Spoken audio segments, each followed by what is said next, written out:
Last வீடியோவில் வந்து நம்ம are you hero in your own story அப்படின்னு சொல்லிட்டு நம்ம சொல்லியிருந்தோம். ஸோ அதோட கண்டினியூஷன் வந்து இந்த பார்ட் இது. ஸோ இந்த வீடியோஸ்லாம் பிடிச்சிருந்தா மறக்காம சேனலை ஃபாலோ பண்ணுங்கள். ஸோ ஃப்ரெண்ட்ஸ்க்கும் ஷேர் பண்ணுங்கள். வெல்கம் டு ரக்வன்ஸ் இன்சைட்ஸ். அண்ட் நம்மளோட ecovariance.comல வந்து நம்மளோட நேச்சுரல் ப்ராடக்ட்ஸ் எல்லாமே ரிலீஸ் ஆயிருக்கு. கிட்டத்தட்ட ஒரு 60 நியூ ப்ராடக்ட் வந்து வரப்போகுது. இதில் வந்து உங்களோட நீங்களும் வந்து உங்களுக்கு பார்ட் டைமாக பிஸ்னஸ் ஏதாவது பண்ணணும், எனக்கு பார்ட் டைமாக வந்து ரொம்ப டைம் இல்லை, ஒரு சின்ன இன்வெஸ்ட்மெண்ட் தான், நான் ஏதாவது ஒன்று தனியாக ஒரு இன்கம் பண்ணணும் அப்படின்னா இவங்களோட டிஸ்ட்ரிபியூஷன் எடுத்து நீங்கள் செக் பண்ணி பாருங்கள். அதேமாரி டோர் ரஷ்லேயும் ஃப்ரான்ச்சைஸ் ஆப்ஷனும் இருக்குது. அது கொஞ்சம் பெரிய இன்கம் வந்து almost like 3 to 4 lakhs earn பண்ண முடியும். ஸோ இதை செக் பண்ணி பாருங்கள், உங்களுக்கு கண்டிப்பாக யூஸ்ஃபுல்லாக இருக்கும். அண்ட் ஸோ லாஸ்ட் வீடியோவில் வந்து நம்ம are you hero in your own story அப்படின்னு சொல்லிட்டு நம்ம சொல்லியிருந்தோம். இது ஏன் இம்பார்ட்டண்ட் அப்படின்னு பார்த்தீங்கன்னா, நம்ம ஸ்கூல் டேஸில் நம்ம வீட்டில் நிறைய இடத்துல நீங்கள் பார்த்தீங்கன்னு வச்சுக்கோங்களேன், நம்ம ஒரு கேரக்டர் வந்து நம்ம ப்ளே பண்ணுவோம். நம்ம வீட்டில் நீங்கள் பார்த்தீங்கன்னா வந்து சம்டைம்ஸ் வந்து நம்ம பேரண்ட்ஸ்லாம் சின்ன வயசில் வந்து நம்ம ரொம்ப கொஞ்சுவாங்க, நம்மளை ரொம்ப ஆசையாக பார்ப்பாங்க, நம்ம விளையாடுறது குடும்பத்தனத்தை எல்லாத்தையும் ரசிப்பாங்க. ஸோ அந்த டைமில் வந்து நம்ம ப்ரிட்டி மச் வந்து நம்ம தான் ஹீரோ அப்படின்ற மாதிரி ஒரு ஃபீல் இருக்கும். ஆனால் வளர வளர வந்து அதிக பிரசிங்கரமாக பேசுகிற, இப்படிலாம் பேசாத, ஒழுங்காக உட்காரு, சத்தம் போடாத அப்படின்னு சொல்லிட்டு நம்மளை கொஞ்சம் கன்ஸ்ட்ரைன் பண்ண ஆரம்பிப்பாங்க. ஸோ அப்போ தெரிஞ்சிடும் அந்த ஸ்டோரியில் வந்து நம்ம ஹீரோ கிடையாது, ஸோ நம்ம வந்து சும்மா ஒரு டம்மி பீஸ் தான், ஸோ நம்ம தான் அப்பா அம்மா தான் ஹீரோ அப்படின்ற மாதிரி இருக்கும். இப்போ போன காலத்தில் வந்து அப்பா அம்மா வயசானதுக்கப்புறம் பார்த்திங்கன்னா திரும்ப நம்மளோட ரோல் வந்து கொஞ்சம் டாமினண்ட்டாக வர ஆரம்பிக்கும். ஸோ அப்போ தெரியும், ஓகே இப்போ நம்ம தான் வந்து மெயின் ரோல் பண்ணுறோம் அப்படின்ட்டு. பட் என்னென்னா, இதுமாரி எல்லா பார்ட் ஆஃப் அவர் லைஃப்லேயும் வந்து நம்மளுக்கு அந்த கேரக்டர் கொடுக்கப்பட்ட கேரக்டரை வந்து நம்ம இன்னும் ஆக்சுவலி பெட்டராக கூட பண்ணியிருக்கலாம். நம்ம அண்டர் பர்ஃபார்ம் பண்ணுறதுனால தான் வந்து அந்த கேரக்டர் நம்மளுக்கு சம்டைம்ஸ் வரும். நீங்கள் ஒரு ஸ்கூல்ஸ் நீங்கள் எடுத்து பார்த்துட்டிங்கன்னு வச்சுக்கோங்களேன், ஃபார் எக்ஸாம்பிள் ஈவன் வீட்லேயும் அப்படி தான். பட் ஸ்கூல்ஸ் நீங்கள் எடுத்துக்கிட்டிங்க அப்படின்னா, நம்ம எந்த கிளாஸ் படித்தாலும் சரி, இந்த கிளாஸில் வந்து ஒரு ஹீரோ இருப்பாங்க, ஒரு ஹீரோயின் இருப்பாங்க, ஹீரோட ஃப்ரெண்ட்ஸ் ஒரு 5 பேர் இருப்பாங்க, ஹீரோயினோட ஃப்ரெண்ட்ஸ் இருப்பாங்க, அதுக்கப்புறம் அந்த வில்லன் கேரக்டர் ஒருத்தர் இருப்பான், இவனா புள்ளி பண்ணுறவன் அந்த மாதிரி இருப்பான்.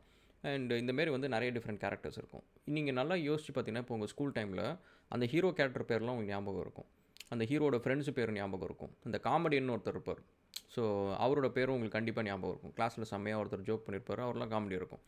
அதேமாரி பொண்ணுங்கள்லேயும் இந்தமாரி வந்து மெயின் கேரக்டர்ஸ் ப்ளே பண்ணுறவங்க எல்லாத்தையும் ஞாபகம் இருக்கும். பட் பின்னாடி இந்த குணச்சித்திர கேரக்டர் ப்ளே பண்ணுவாங்கள்ல, இந்த டெல்லி கணேஷ் ரோலு அண்டு அதேமாரி எம்எஸ் பாஸ்கர், இந்தமாரி ரோல்ஸ் எல்லாம் சில பேர் பண்ணுவாங்க. ஸோ ப்ரிட்டி மச் அவங்க வந்து இந்த பேக்ரவுண்ட் ஆர்டிஸ்ட்டாவோ இல்லை பக்கத்தில் சப்போர்ட்டிங் ஆர்டிஸ்ட்டாவோ இந்த மாதிரி இருப்பாங்க. அவங்களோட பேர் நீங்கள் யோசிச்சு பார்த்தீங்கன்னா ஞாபகமே வராது. ஸோ இது என்ன அப்படின்னு இது என்ன அவங்களோட தப்பா, நம்மளோட தப்பா, ஏன் அவங்க பேர் ஞாபகம் வரல அப்படின்னு பார்த்தீங்கன்னா, கிட்டத்தட்ட அவங்களோட தப்பு தான் அது. ஏன்னா அந்த ரோலை வந்து சூஸ் பண்ணுறது அவங்க தான். நிறைய நேரம் வந்து அந்த ரோல் வந்து அதான் அவைலபிளாக இருக்கும் ப்ரிட்டி மச். பட் இருந்தாலும் if they wanted to take a better role அப்படின்னா it is in their hands. அவங்க இப்போ காமெடினா நிறைய எஃபர்ட் பண்ணணும். ஸோ ஹீரோனா அதுக்கேற்ற மாரி நம்ம உடம்பு நல்லா வச்சுக்கணும், நம்ம கொஞ்சம் பர்சனாலிட்டியாக நம்ம ஏதாவது ஒரு விஷயத்தை பண்ணணும். ஸோ அந்த ஹீரோயிசம் ஆக்டிவிட்டீஸ்லாம் பண்ணணும். வில்லன்னா அதுக்கேற்ற ஆக்டிவிட்டீஸ்லாம் பண்ணணும். இது எதுவுமே பண்ணாமல் இருந்தால் நம்மளை தூக்கி குணச்சித்திர கேரக்டர் தான் போடுவாங்க. இது அங்கே மட்டும் கிடையாது, ஸ்கூலில் மட்டும் கிடையாது, உங்கள் ஃப்ரெண்ட்ஸ் சர்க்கிள் எடுத்துக்கோங்க, அண்ட் உங்கள் ஆஃபீஸ் சர்க்கிள் எடுத்துக்கோங்க, வீட்டில் எடுத்துக்கோங்க, எல்லா இடத்துலையுமே வந்து நம்மளுக்கு கொடுக்கறதுக்குன்னு சொல்லிட்டு ஒரு ரோலை பிளான் பண்ணுவாங்க. பட் எடுத்துக்கிறது அப்படின்றது நம்ம கையில் தான் இருக்குது. ஸோ எல்லா இடத்துலையுமே வந்து நம்ம இந்த இடத்துல வந்து நான் அந்த இடத்துல வந்து ஜோக்கராக இருந்தேன், என்னை எல்லோரும் வந்து கிண்டல் பண்ணுவாங்க, நக்கல் பண்ணுவாங்க அப்படின்னா அந்த இடத்த நீங்கள் கொடுத்து அந்த இடத்து ரோல் நீங்கள் எடுத்துக்கிட்டது நீங்கள் தான். அவங்க கொடுக்கணும்னு ட்ரை பண்ணாங்க, உடனே நீங்கள் எடுத்துக்கிட்டீங்க. ஸோ அதனால் தப்பு அவங்க மேலே இல்லை. ஸோ அதேமாரி எல்லா இடத்துலையுமே இந்தமாரி நடக்கும் கைஸ். சம்டைம்ஸ் வந்து நம்மளை ஃபோர்ஸ் பண்ணுவாங்க. ஸோ நம்மளை வேணும்னே கோமாளி ஆக்கிறது, நம்மளை வேணும்னே கிண்டல் பண்ணுறது அப்படின்னு சொல்லிட்டு நம்மளை வந்து ஒரு இடம் கொடுக்காமல் இருப்பாங்க. பட் இருந்தாலும் அது எவ்வளோ நாள் அது போகும் அப்படின்னு பார்த்தீங்கன்னா, நீங்கள் ரியாக்ட் பண்ணுற வரைக்கும் தான். அவங்க சொல்லி நீங்கள் ரியாக்ட் பண்ணுறீங்க அப்படின்னா அது திரும்ப திரும்ப நடக்கும். ஏன்னா அந்த ரியாக்ஷன் தான் அதுக்கு ஃபியூவல். இதெல்லாம் சின்ன சின்ன விஷயத்தை நம்ம கவனிக்கிறது இல்லை. அந்த ரோல் ஏன் நம்மளை நோக்கி வருது, நம்மளை ஏன் அதை வந்து திணிக்கிறாங்க, நம்மளை ஏன் அதை எடுத்துக்கிறோம் இப்படின்றதுக்கு பின்னாடி நீங்கள் பார்த்தீங்கன்னா நம்ம சின்ன சின்ன விஷயத்தை நம்ம யோசிக்கிறதே கிடையாது. ஸோ இதெல்லாமே வந்து it affects who you are. நான் என் கதையில் நான் ஹீரோவாக இல்லாததுக்கான காரணம் வந்து இந்தமாரி இடத்துலலாம் வந்து நான் அதுக்கான முயற்சி பண்ணாமல் இருந்தது, யோசிக்காமல் இருந்தது, இது எப்படி இதில் வந்து என் ரோலை நான் மாற்றுறது அப்படிக்கான எந்த ஒரு விஷயத்தையும் நான் வந்து எய்ம் பண்ணவே இல்லை. ஸோ அதுதான். ஸோ அதேமாரி ஏற்கனவே சொன்ன மாரி நம்மளோட ஏஜுக்கு பிற்பாற்பட்ட நாலேஜ் இருந்துச்சு அப்படின்னா, உங்களோட கதையில் யார் சொன்னாலும் சொல்லாட்டி நீங்கள் ஹீரோ தான் கைஸ். உங்கள் கதையில் வந்து யார் உங்களை வந்து இன்ஃபீரியரேட்டாக பேசினாலும் சரி, உங்களை யார் வந்து இவன் அதுக்கு வேலைக்கு ஆக மாட்டான், அது சரியில்லை இது சரியில்லைன்னு சொன்னாலும் சரி, உங்களுக்கு நல்லா தெரியும் யூ ஆர் நாலேஜபிள். ஸோ அப்படின்ற ஒரு விஷயம். நீங்கள் வந்து கிளாஸில் ஃபெயில் ஆகுங்க, ஆனால் நீங்கள் ஒரு செஸ்ஸில் வந்து ஒரு ஸ்டேட் சாம்பியனாக இருக்கிறீங்க அப்படின்னா, யார் வேணாலும் உங்களை முட்டாளாக சொல்லட்டும். பட் நீங்கள் முட்டாளா அப்படின்னு கேட்டிங்கன்னா கண்டிப்பாக உங்களை ஒத்துக்கவே முடியாது ஆக்சுவலி. ஆனால் அதுவே நீங்கள் எதுவுமே சாதிக்கலை, எனக்கு நான் ப்ரூவே பண்ணலை, எனக்கு நான் வந்து ஒரு புத்திசாலின்ட்டு எந்த விதத்துலையும் எனக்கு நான் ப்ரூவ் பண்ணலை, எக்ஸாம்லேயும் ஃபெயில் ஆகிறேன், என் டீச்சர் என்னை முட்டாள்னு திட்டுறாங்க, எங்கள் அப்பா அம்மா என்னை முட்டாள்னு திட்டுறாங்க, அப்போனா எனக்கு எப்படி வந்து அது கான்ஃபிடன்ஸ் வரும்? அப்போ அந்த இடத்துல வந்து எனக்கு கான்ஃபிடன்ஸ் குறையிறதுக்கான காரணம் யார்? என்னோடய முயற்சியின்மை தான். நான் முயற்சி போடல.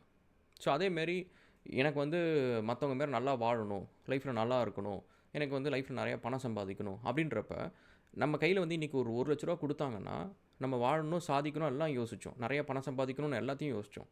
ஆனால் அந்த ₹1,00,000 கைக்கு வந்த உடனே ஒரு ஐஃபோன் வாங்கணும் யோசிக்கிறோம். இப்படி செஞ்சு முடிச்சதுக்கப்புறம் நம்ம பணக்காரனாக இருப்போமா, ஏழையாக இருப்போமா? ஸோ அப்போ அந்த பணத்தை வந்து நம்ம ஒரு கேபிட்டல் அப்படின்னு சொல்லிட்டு நம்ம பார்க்காதது யாரோட காரணம்? இது வந்து மற்றவங்க காரணமாக, நம்ம காரணமாக? நம்ம பணத்தை பற்றி தேடி போய் படிக்காமல் ஏன் பணக்காரன் ஆகிறான், ஏழை ஏன் பணக்காரன் ஆக மாட்டேங்கிறான் இப்படின்ற விஷயத்தை நம்ம ஏன் தேடி படிக்கலை? ஏன்னா நம்மளுக்கு ஆக்சுவலாக ட்ரூலி வந்து அது தெரியலன்னா இல்லை. இன்றைக்கி வந்து யூடியூப் வந்து இட்ஸ் ஃப்ரீ யூனிவர்சிட்டி. ஸோ அதில் வந்து நம்ம எதை பற்றி வேணாலும் கற்றுக்கலாம், என்ன டெக்னாலஜி எந்த ஸ்கில் வேணாலும் நம்ம கெயின் பண்ணிக்கலாம். It is just we didn't do it. So அதுமாதிரி நம்ம லைஃப்பில் ஒவ்வொரு போர்ஷன்லையும் கைஸ் நம்மளுக்கு சான்ஸு திரும்ப திரும்ப திரும்ப திரும்ப வரும். நம்மனா அந்த டைமில் வந்து சூதானமாக நம்ம இருக்கிறதில்ல. டைம் அப்படியே ட்ரிஃப்ட் பண்ணிடுறோம், அப்படியே கடந்து போக விட்டுறோம். அது கடந்து போனதுக்கப்புறம் நம்ம திரும்பி பார்த்தோன்னா அந்த இடத்துல நம்ம கோமாளியாக இருந்திருப்போம், அந்த இடத்துல ஒரு குணச்சித்திர கேரக்டர் ப்ளே பண்ணியிருப்போம், ஹீரோவை தவிர மிச்சம் எல்லா வேலையும் செஞ்சுருப்போம். ஸோ அதேமாரி உங்களோட லைஃப்பில் இந்த ஒரு 18-17 வயசுலேருந்து ஒரு 30 வயசு அப்படின்றது வந்து இட்ஸ் அ க்ரூஷியல் போர்ஷன். உங்களோட ரெஸ்ட் ஆஃப் யர் லைஃப்பில் இன்றைக்கும் கூட இந்த நாஸ்டாலஜிக் அப்படின்னு சொல்லுவாங்க, இந்த பழைய நினைவுகள் அப்படின்னு சொல்லிட்டு நீங்கள் எடுத்து பார்த்தீங்கன்னா யார்கிட்ட வேணாலும் பேசுங்களேன். உங்கள் அப்பா அம்மா கிட்ட பேசுங்க, பக்கத்து வீட்டில் இருக்க தாத்தா கிட்ட பேசுங்க, யார்கிட்ட பேசினாலும் சரி, அவங்க முக்கால்வாசி ரெக்லெக்ட் பண்ணுறது என்ன அப்படின்னு பார்த்தீங்கன்னா ஒரு 30 வயசுக்குள்ளே இருந்தால் அவங்க வாழ்க்கை தான்.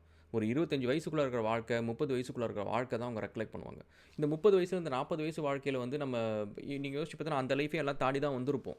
பட் அந்த லைஃப்பை நம்ம ஏன் ரெக்லெக்ட் பண்ணுறது இல்லை? நம்ம எல்லாத்துக்கும் நினைவுகள் அப்படின்னு பழைய நினைவுகள்னு போனால் குழந்தை பருவத்துலேருந்து வருது, காலேஜ் டைம்லேருந்து வருது, நம்ம முதல்ல வேலைக்கு போனது, அந்தமாரி ஒரு சில விஷயங்கள் தான் வருது தவிர அதுக்கப்புறம் ஏன் வரதில்லை அப்படின்னா அதுக்கப்புறம் நம்ம வாழ்க்கையை ஆக்சுவலாக வாழ்கிறதே கிடையாது.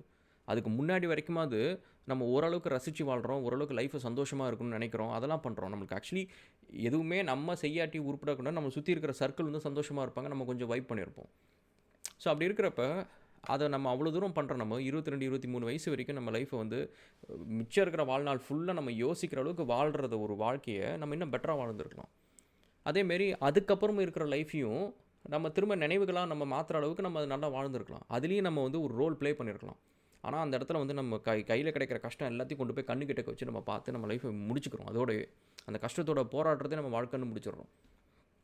ஸோ அதனால் இந்த 17 வயசு டு 30 வயசு கைஸ், அந்த வயசு வந்து it is a life that you can change it. அதுக்கு முன்னாடி இருக்க லைஃப்பில் வந்து it is a life that you can be a hero.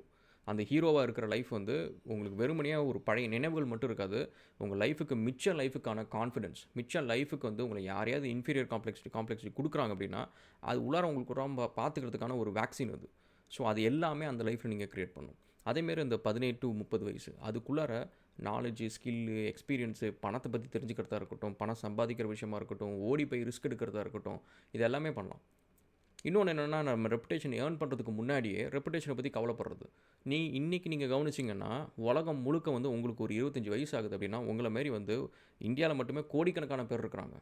இன்றைக்கி நீங்கள் வந்து நினைக்கலாம், ஐயோ இப்படி பண்ணால் என்னை சிரிப்பாங்க, மேடையில் ஏறி பேசினா என்னை வந்து கிண்டல் பண்ணுவாங்க, நான் வந்து ஒரு யூடியூப் சேனல் போட்டால் என்னை யாரும் பார்க்க மாட்டாங்க, என்னை கலாய்க்கிறாங்க இப்படின்னு சொல்லிட்டு நீங்கள் 1000 விஷயம் நீங்கள் நினைக்கலாம். பட் என்னென்னா உங்களை மாரி கோடிக்கணக்கான பேர் இருக்கிறாங்க. கலாய்க்கிறதுனால உங்களுக்கு ஒன்றும் உயிர் போட போகிறது கிடையாது. உங்களுக்கு அதனால் வந்து யாரோ சாப்பாடு போடாமல் இருக்க போகிறது கிடையாது. ஆனால் அந்த முயற்சி எடுக்கிறதுனால உங்கள் லைஃப் மாறுறதுக்கான சான்சஸ் இருக்குது. பட் நம்ம என்ன பண்ணுறோம் அப்படின்னு பார்த்தீங்கன்னா இல்லாத ரெப்புடேஷனுக்கு போயிடுமோன்னு நினச்சி நம்ம கவலைப்பட்டுக்கிட்டு ஒரு ரெப்புடேஷனே க்ரியேட் பண்ணுறதில்ல. இன்றைக்கி வந்து எனக்குன்னு ஒரு ரெப்புடேஷன் இருக்குது. இப்போ நான் ஒரு வீடியோ பார்த்தா வந்து இப்போ இந்த சேனலில் ஒரு 1000, 2000 வியூ வருது. ஆஸ்ட்ராகுலமில் போட்டால் 20,000 வியூ வருது. என்னோடய இன்ஸ்டாகிராமில் போட்டால் 60,000 to 70,000 வியூ, ஈவன் சில மில்லியன் கூட போகுது. பட் இதெல்லாம் வந்து ஒரே நாளில் எனக்கு வந்துடுச்சா? யாரோ ஒருத்தன் இப்படி போட்டால் வருதா? இல்லை, நான் 7 வருஷமாக வீடியோ போடுறேன். கிட்டத்தட்ட இது வரைக்கும் 5000 வீடியோஸ் நான் போட்டிருக்கிறேன் என்னோடய எல்லா சேனல்லையும். ஸோ அவ்வளோ உழைப்பு போட்டிருக்கிறேன், அத்தனை பேருக்கு நம்மளை தெரியுது அப்படின்ற மாதிரி அந்த ரெப்புடேஷன் க்ரியேட் பண்ணதுக்கப்புறம் தான் ரெப்புடேஷன் போயிடணுன்ட்டு நம்ம ஒரி பண்ணணும். பட் அதுக்கு முன்னாடி எது இப்போ நடந்தாலும் சரி போய் ரிஸ்க் எடுப்போம், கற்றுப்போம். இப்போ என்ன பிஸ்னஸில் தோத்தா என்ன? நம்மளை பார்த்து சிரிக்கிறதுக்கு 2 பேர் தான் இருப்பாங்க. ஸோ அது ஒரு ரெப்புடேஷனே கிடையாது. ஸோ அப்போ நம்ம தோற்று கூட நம்ம கற்றுக்கலாம். ஏன்னா தோற்கிறது வந்து இட் இஸ் அ லெசன். நீங்கள் ஒரு எம்பிஏ வந்து ஒரு 2 வருஷம் 3 வருஷம் நீங்கள் உட்காந்து படிக்கிறதும், ஒரு 2 வருஷம் நீங்கள் ஒரு தொழில் தொடங்கி அந்த எம்பிஏவுக்கு போட போகிற கோர்ஸ் ஃபீஸை நீங்கள் போட்டிங்கன்னா எம்பிஏ படித்தவனை விட அந்த தொழில் தொடங்கினவனுக்கு நிறைய விஷயம் தெரியும். அவனுக்கு லீகலு, அக்கௌண்டிங்கு, புக் கீப்பிங்கு, ஆடிட்டர்கிட்ட எப்படி பேசணும், பிஸ்னஸ் எப்படி ரன் பண்ணணும், அந்த பிஸ்னஸ்குள்ளே இருக்கிற இஷ்யூன்னு எப்படி சால்வ் பண்ணணும், இதெல்லாம் என்றைக்குமே எம்பிஏ சொல்லித் தர போகிறது இல்லை. நீங்கள் ஐஏஎம்க்கு போனாலும் சரி, ஸ்டான்ஃபோர்ட் போனாலும் சரி, ஹார்வர்டு போனாலும் சரி உங்களுக்கு சொல்லித் தர போகிறதில்ல. ஸோ அந்த மாதிரி தெர் இஸ் திங்ஸ் தட் நம்ம லைஃப்பில் நம்ம மிஸ் பண்ணிடுறோம். So think about it. So நம்ம மீண்டும் இன்னொரு வீடியோவில் சந்திப்போம். அண்ட் இந்தமாதிரி டாபிக்ஸ் உங்களுக்கு பிடிச்சிருந்துச்சு அப்படின்னா இது ஜஸ்ட் ரேண்டம் டாக் இது. So will see again another video. இந்தமாதிரி டாபிக்ஸ் ஏதாவது சஜஸ்ட் பண்ணுங்கள். So will talk about it. And thank you so much for all your love and support guys. And video பிடிச்சிருந்தா மறக்காம சேனலை ஃபாலோ பண்ணுங்கள். தேங்க்ஸ்.